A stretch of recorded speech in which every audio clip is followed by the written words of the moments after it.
చాలా దురదృష్టం.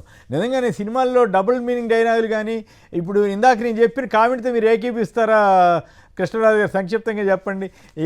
ఈ సినిమా హీరో గనక అట్లా చేస్తే, భార్య ఉండంగానే ఇంకోళ్ళతోటి ఎదురుగానే చేస్తే, ఎదురుగా కాపురం పెడితే కూడా అది అతను హీరోయిజం అంట.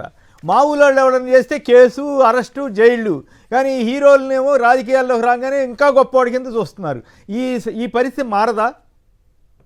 ఇది ఖచ్చితంగా మారవలసిన అవసరం ఉందండి. ఎందుకంటే మీకు ఫర్ ఎగ్జాంపుల్ మళ్ళీ బాలకృష్ణ గురించి మాట్లాడాడు. బాలకృష్ణ అనే ఆయన మానసిక రోగి అని చెప్పి స్వయంగా కాకర్ల సుబ్బారావు గారే సర్టిఫికెట్ ఇచ్చారు. ఆ తర్వాత బహుశా 2014 ఎన్నికల్లో 19 ఎన్నికల్లోనో ఆయన ఒక అఫిడవిట్ కూడా ఇచ్చాడు బాలకృష్ణ గారు. నాకు ఇప్పుడు మెంటల్ సమస్య లేదు, తగ్గిపోయిందని చెప్పి ఆయన ఇచ్చుకున్నాడు ఆయన.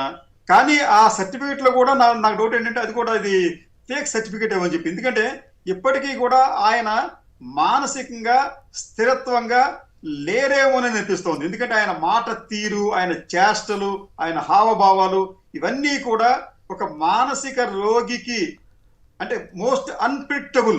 సినిమాల్లో జరిపినట్టు కాల్పులు జరిపితే నిజ జీవితంలో కూడా జరిపితే ఆయన హీరో అయిపోయాడు. ఈ నిజ జీవితంలో కూడా హీరో లాగా 3 సార్లు ఎన్నుకుంటున్నారు.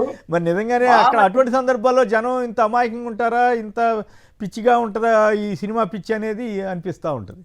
అంటే అండి ఇప్పుడు నిజానికి జనానికి ఉన్న సినిమా పిచ్చా లేదా బాలకృష్ణకి ఉన్న పిచ్చా, ఈ రెండు అసలు కలిసిపోతున్నాయా ఏంటి? గోళం అయితే విచిత్రంగా ఉందండి అది. ముందేంటంటే ఇప్పుడు ఆయన శాసనసభ్యుడిగా ఉన్నాడు కాబట్టి ఆయన మానసిక స్థితి మీద ఒక ఇవాల్యుయేషన్ జరిపించాల్సిన అవసరం ఉంది వైద్య నిపుణులతో.